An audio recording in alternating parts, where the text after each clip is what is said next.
Call you. So, Sean, do you have any open comments? You ready to get started? Welcome to Consor. They've been here before. This is our engineering firm that's helping us with our rate study and capital improvement plan for our wastewater treatment system. And here tonight, they will talk about SDCs or system development charges. These are the charges that we charge people when they want to build something and create new connections. And I think they'll have a couple of other updates for some of the other things they've talked about in previous sessions. We have Deb and Brendan, and we're very grateful for them to be here today. And Chelsea has their PowerPoints. So Brendan, go ahead. I don't even need to introduce myself. That's exactly what we're here. We're here to roll out the SDC, so system development charges updates that are being recommended as part of the facility wastewater master plan. And I'm just gonna hand it to Deb. She's our accounting specialist, account for this, and she's gonna roll through what the both methodology that was used to determine the rates, talk about comps and what the recommendations are.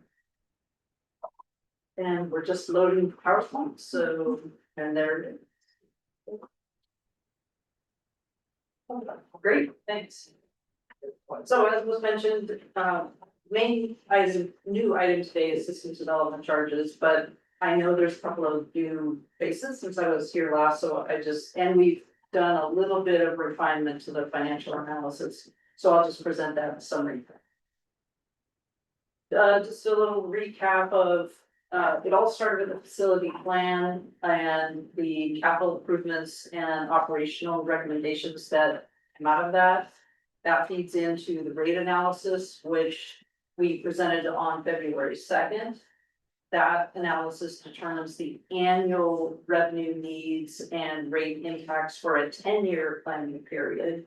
And those are the user charges, the ongoing fees charged as the customers pay. Tonight, as Sean said, we are looking at the growth costs that new development pays, potentially through some changes to the systems development charges. So just to level set what SDCs are governed by specific statutes in Oregon. And they are to recover capital costs only, not for operation and maintenance replacement of the system.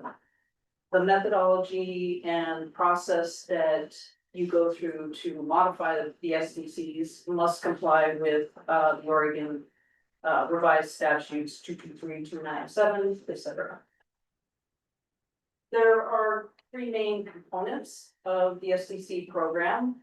First is the project list that comes out of the master planning process. So projects are identified, description, timing, and key is what percent of each project is needed to serve capacity for future development. The SDC methodology then determines what the overall costs associated with meeting those growth needs are. What is then the basis for charging different types of development, and in some cases, location. Then that methodology and the project list together produce what we call the maximum allowable fee schedule. City has discretion to implement that at the full maximum, phased in, charge something less, that the law just basically puts a cap on what you can charge based on the methodology and the project list that you adopt.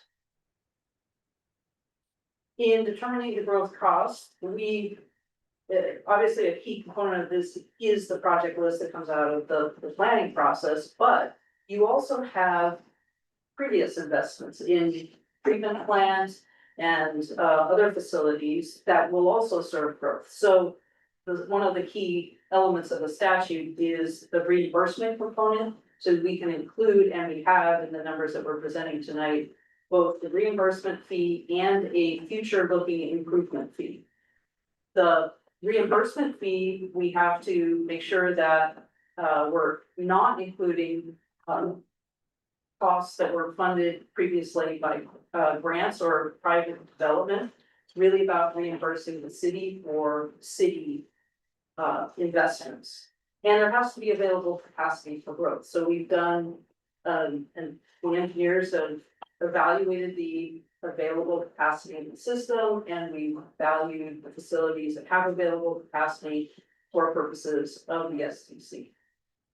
We also include the compliance costs. There are costs associated with complying with statutes, like my time, Conserv's time to help develop the project list, the SDC methodology, that you can spend SDCs on those costs. Again, the idea is that growth pays for itself and it helps to mitigate increases in user fees. With respect to the project list, a key consideration for each of the projects is what is the driver? What is the need for that project? There are many projects that are associated with asset management, replacing or rehabbing existing facilities. So if a project is providing basically replacement capacity for existing development, that's not something that can be paid for with SDCs. So it's really that expansion, the upsizing of pipes or facilities at the treatment plant that we're trying to recover through the SDCs. And it can include regulatory upgrades because, but there's both that would serve growth. It will also provide new facilities or higher level of service for existing development. Again, if there are pump stations or collection mains that are going to be funded by private development, that is outside of the SDC process also.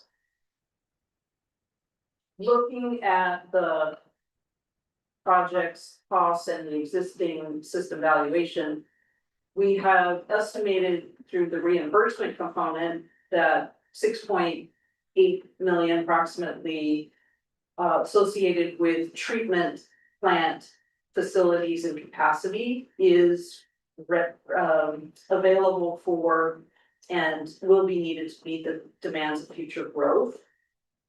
The improvement fee includes almost $5 million of improvements to the treatment system and then $9 million for collection system assets. So the total combined growth cost is about $20 million. The total master plan cost is 72 million.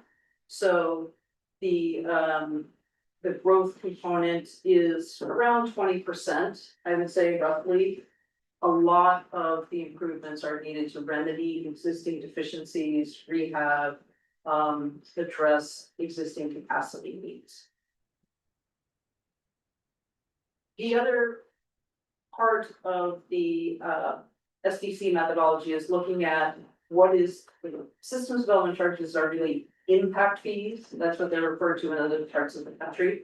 And so we want to charge new development based on its potential impact on the system. Because these are customers that are, new development, there's no usage history. You're not going to charge on a usage basis. So we have to estimate what that impact is going to be at the time that the development occurs.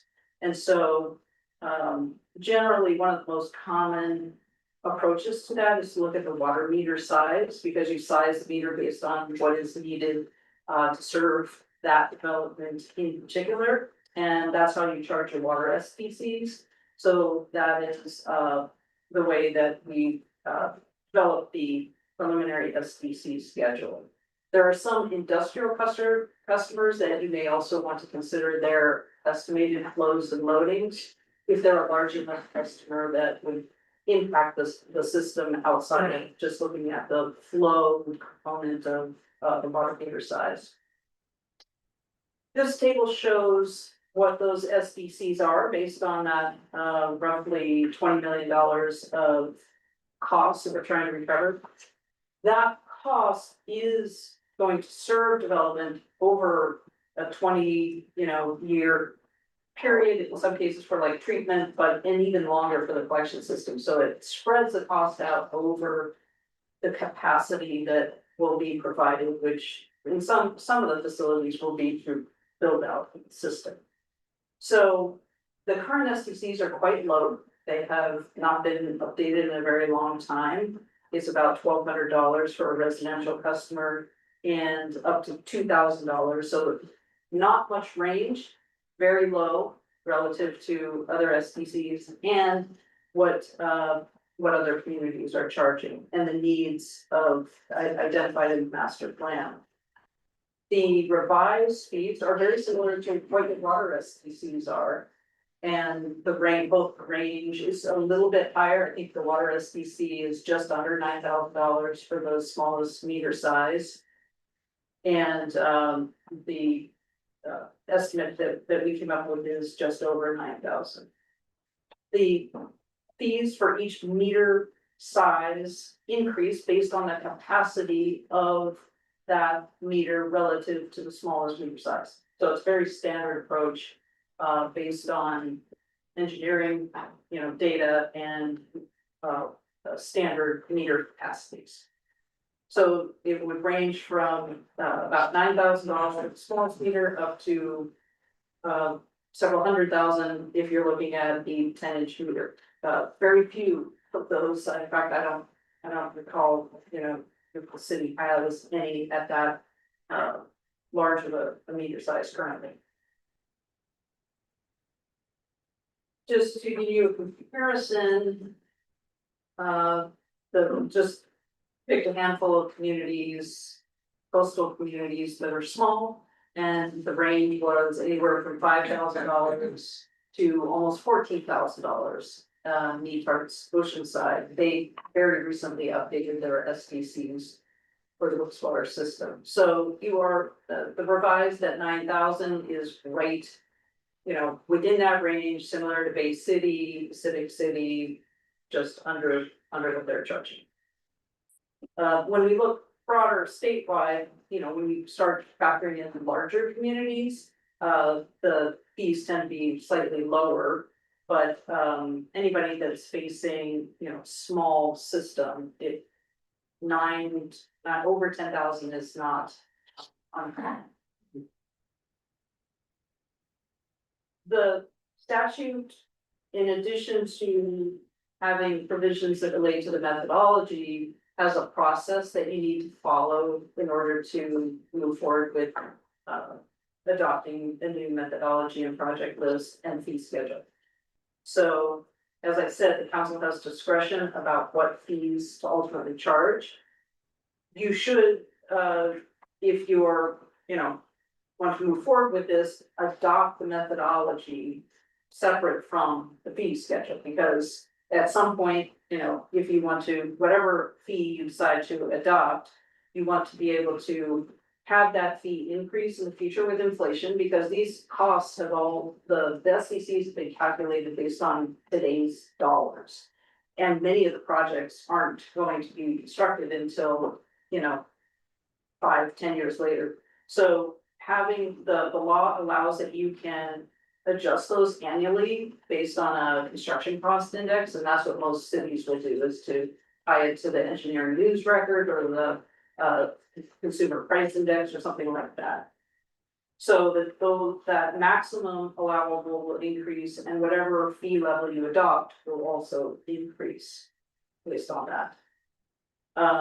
In order to actually adopt the methodology and whatever fee schedule you determine, you have to provide notification to interested parties, which generally are developers and maybe Chamber of Commerce, just post something on the website that is at least 90 days prior to the public hearing to consider that adopting methodology and project list.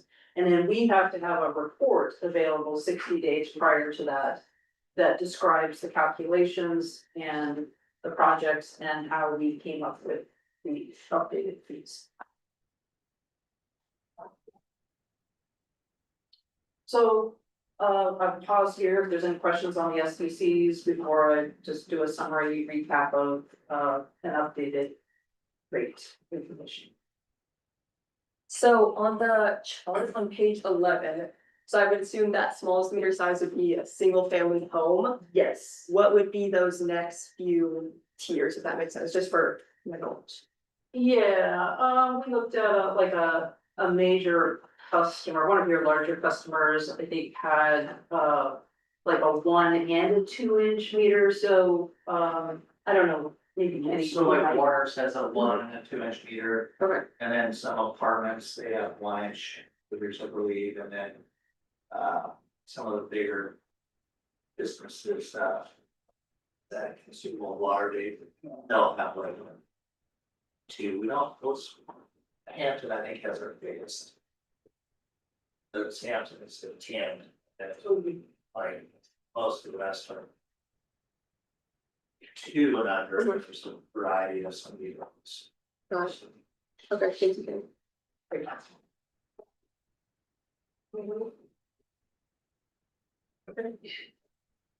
all right, then, I have a question. yeah. On the graph, that's the reimbursement and the investment. How? So that's that's the total needed. Yep. And that's anticipating a 20-year. 20-year, so we would be generating 27 million over. It's actually a longer period, and Brendan, maybe you can, the master plan for the rate. We're looking at the shorter time period and looking at the actual, what project needs to be done in what year. And then there's some projects that are beyond the 20-year period. The SDCs take whole risk. But we're also spreading the costs through build out. So it's not just, take the 20 or beyond 20-year and then divvy it up over the 20-year period. So we match it's really a simple math in terms of cost divided by number of new units. And we just need to make sure we match the costs and with the units that will be served. So, How was that, what was the methodology used to get the units? well, That's based on growth projections, using PSU's population data center numbers, so it's looking at the total growth allowed within the current new GP and expansion plans outside of that in the next 25-30 year planning horizon. So looking at where you are today, where you could go, that's that delta, how do we spread that growth out, and that's what that 2027 is to accommodate that new growth within the city. Okay.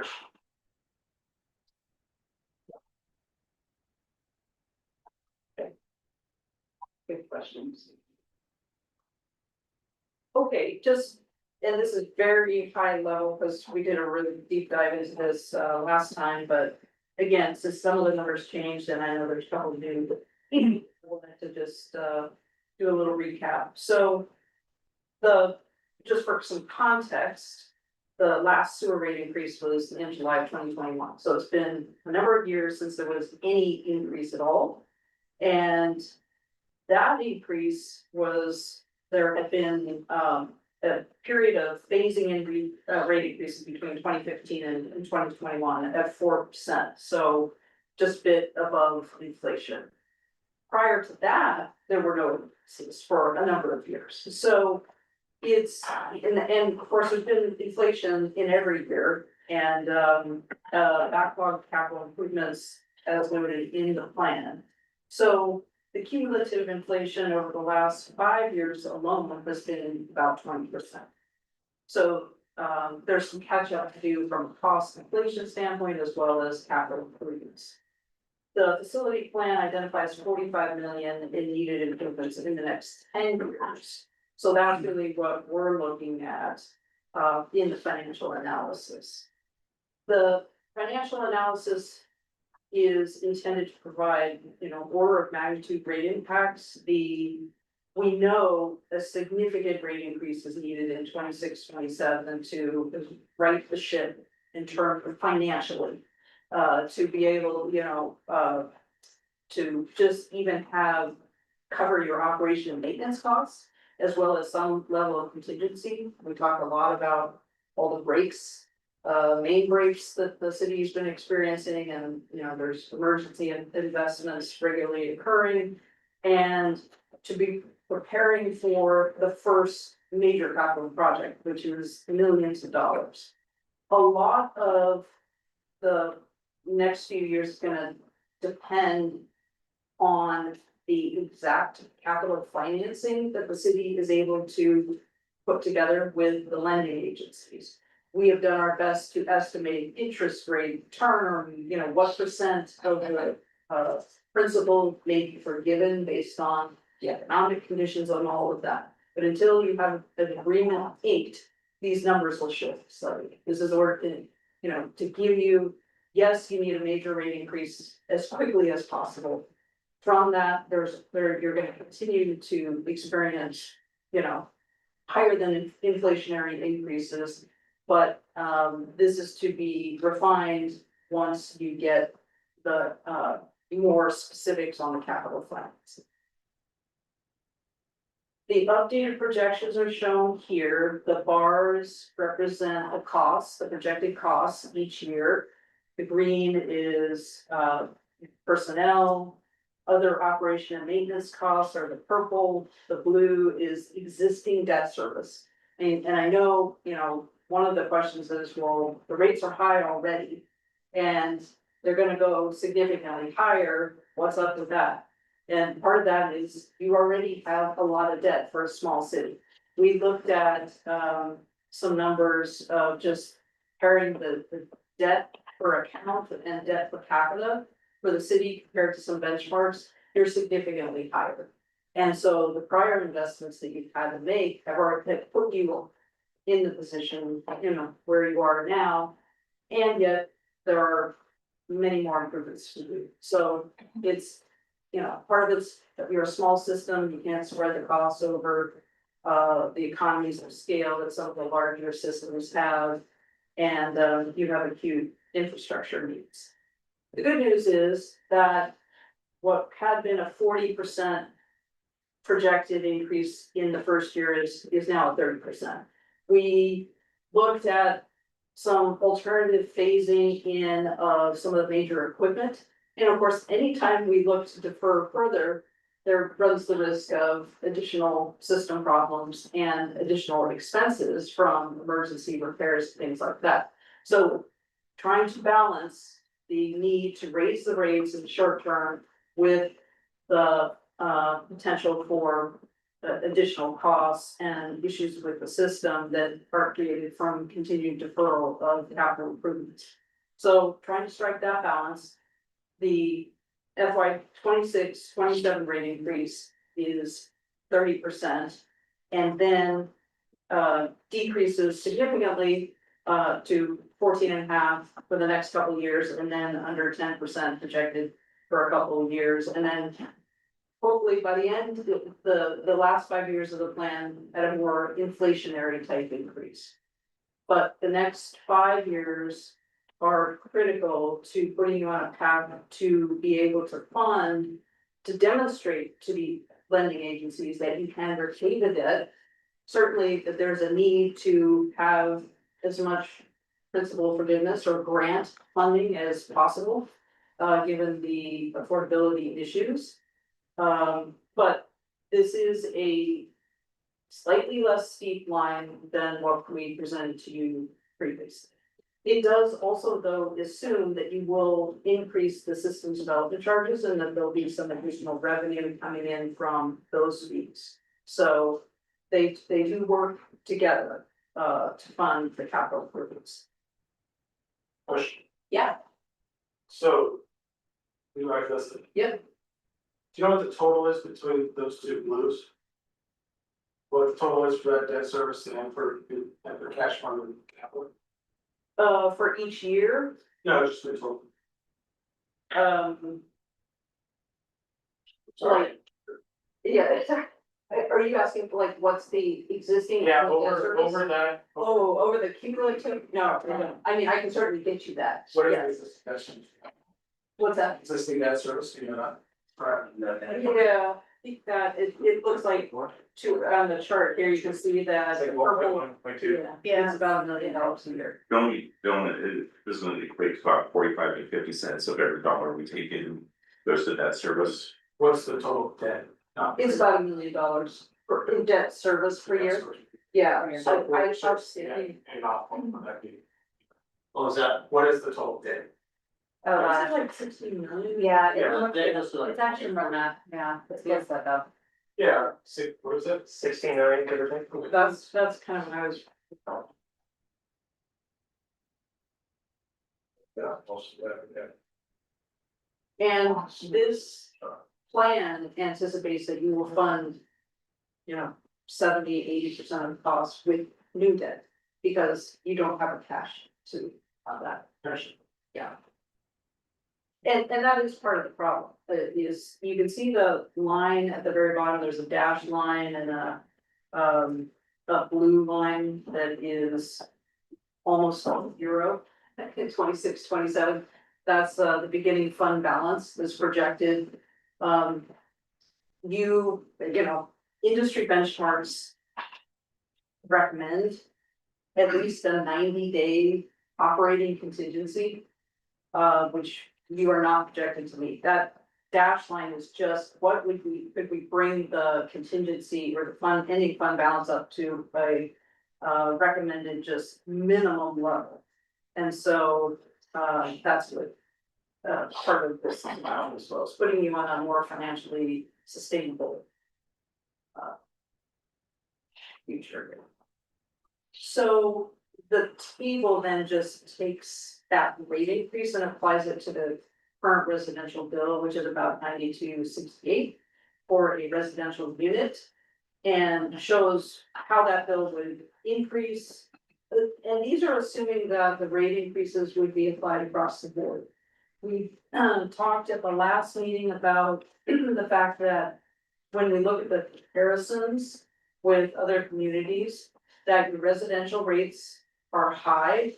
Your multifamily hotel motel per unit rates are less high compared to the other communities, and your non-residential rates are actually lower than the midpoint of some of those. So there is an opportunity here to potentially have less of the burden be borne by the residential customers, the single family residential customers, and by applying a slightly higher than 30% increase to the non-residential and the multi-unit customers to bring them more on parity, addressing equity, fairness with respect to how the system costs are shared. Yeah, may I interject here? Please. These numbers, mind you, are only for sewer rates. This is not for water rates or what the total bill of the city services will be. We'll have more clarification on it during my presentation later tonight. Yeah.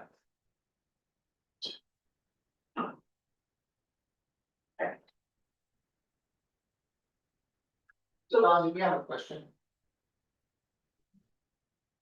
Yeah, you're all looking at me, what did I do? I do have a question. So we've raised the SDCs and all that stuff is designed and put in the way it's supposed to be. So that these numbers work, and then what, we don't have very much development. And what about the volume of how many times we're gonna be asking somebody to pay one of these fees, maybe twice a year? Or something, Yes. Yeah. Any comment? The comment is, yes, you are absolutely correct, that the SDC revenue generated is a function of the SDC rate charge and the number of new units added to the system. And so you could, increase it up to the $9,000, but if you don't get any development, then you won't realize any increase in the SDC revenue. Based on the same projections that Brendan was talking about, we've done our best to estimate what the rate of growth will be and the number of new units added to the system, and that's what's part of these projections. Thank you. Mhm. But to that point, Councilmember, there's 2 or 3 of the initial capital projects that the city's looking at. Specifically on 12th Street, the pump station that's currently at PUD, and some uncapped lateral lines that are causing problems with the I&I and those.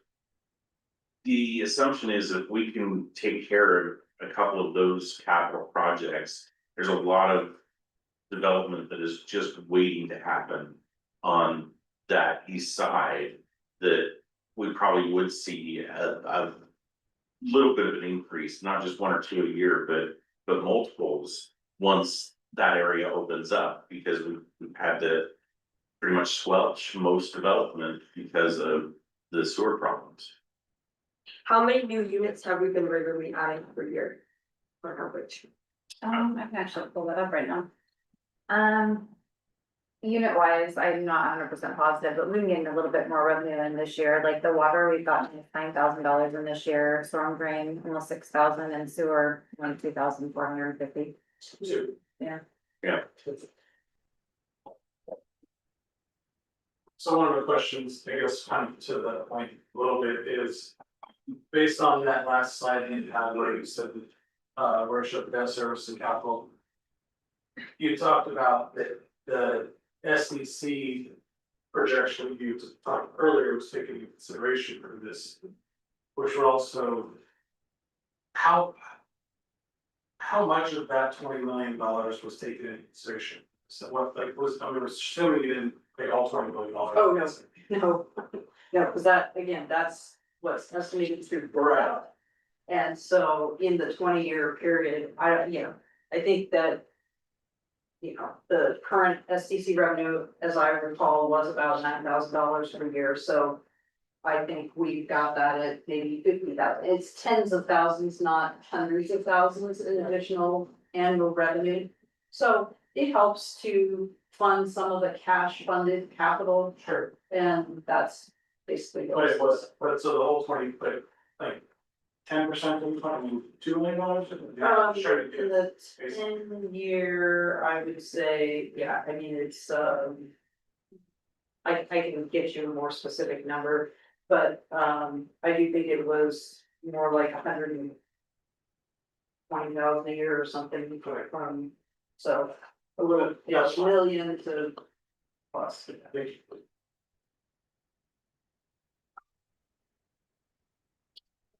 Great. So just to summarize, the rate increases are needed immediately to restore basic operating contingency, address inflation, fund the facility plan, begin funding the plan recommendation. One thing you can consider, in addition to, just from a fairness affordability issue, we talked about the 30% could be implemented differently to the different customer classes. You could also implement an income qualifying low income program to help customers that have targeted affordability issues that meet certain criteria. That's a very common approach. The systems development charges provide another important funding source for capital, though, as has been mentioned, they're not going to solve the problem. And that, this plan really does rely heavily on state loan funding. And, as you have additional conversations about what's doable more specifically, these projections can and should be updated. And, it's meant to be kind of a middle of the road, medium case scenario, not best case, not worst case. So hopefully there'll be something slightly better.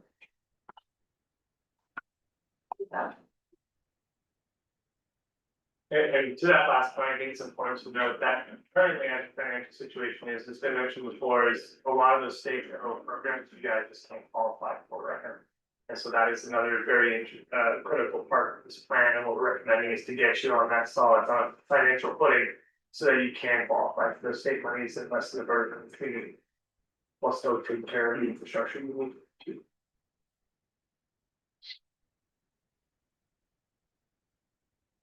What did we do so that we can't qualify?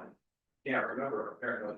It's your debt service, you have too much debt, essentially not enough, We don't have enough cash on hand and we have too much debt. So think of it when you're thinking of your home life, your debt to income ratio. Right now, we're paying on too many things that the banks don't want to lend us any more money.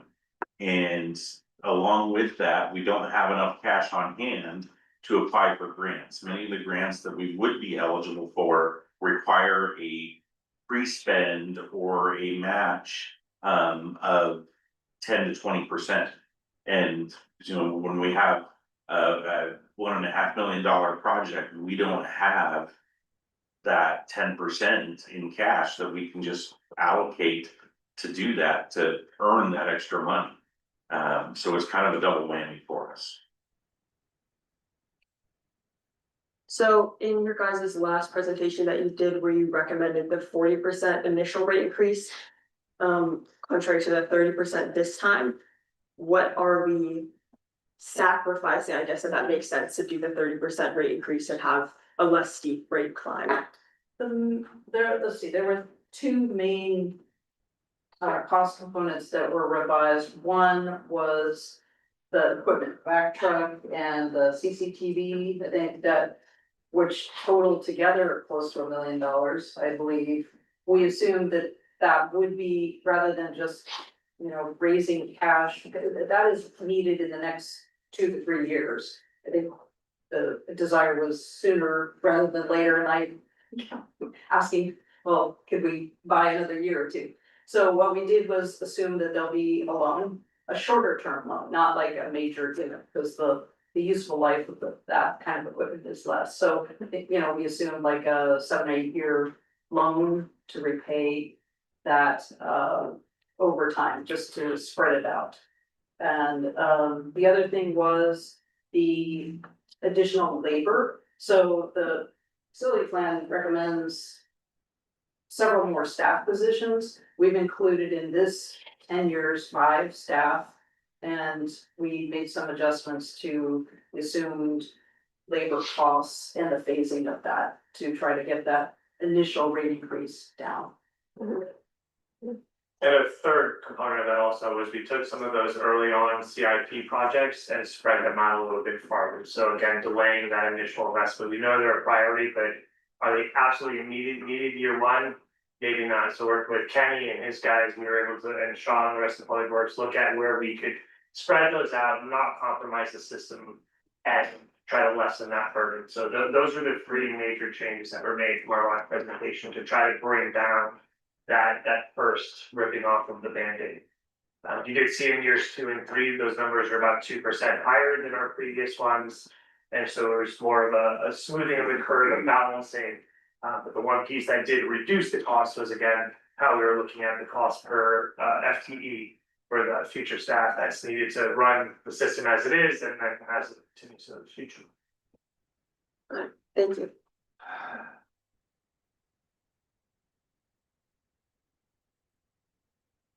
Also remember, we're not making decisions tonight. This is informational only. It's really happy information, thank you. You're welcome. It's important. We appreciate you guys. Yes. Thank It's important. We realize you're sometimes the bearer of bad news, right? We're not always on side of the staff. Every time you go down, I get something bearer of bad news. But again, I mean, we are doing our due diligence, looking at the data that's provided based on city records, historical records for comps. I mean, this is nothing new that other communities aren't doing. You guys are just in a particularly challenging situation given decisions. We understand that our problems were birthed over 25 years ago. They were, and we're just showing you how bad those problems are. They really have snowballed over the last several years. Yeah, I mean, we were talking about emergency repair rates, how many you guys have been having per year, looking back at the last decade. You're gonna set a record in 2026. Already just through Q1, you've already had 4 emergency repairs, and there's a 5th one that's looking like it's poking up its head, and it's on the watch list for Public Works, so. The problems are real. As are the costs.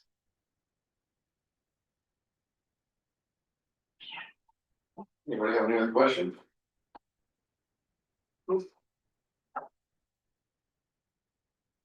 Well, it's good to know at least the odds are on our side.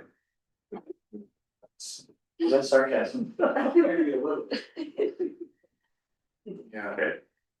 You wanna take a 1-minute break then? I think we should, yep. Okay. All right, thank you both. Thank you very much.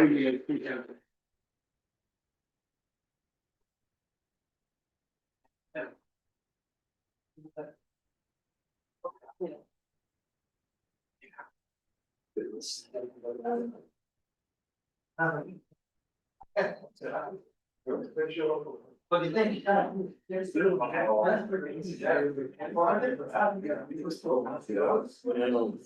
So are we gonna have some discussion today about a potential program for road income funding? Yes.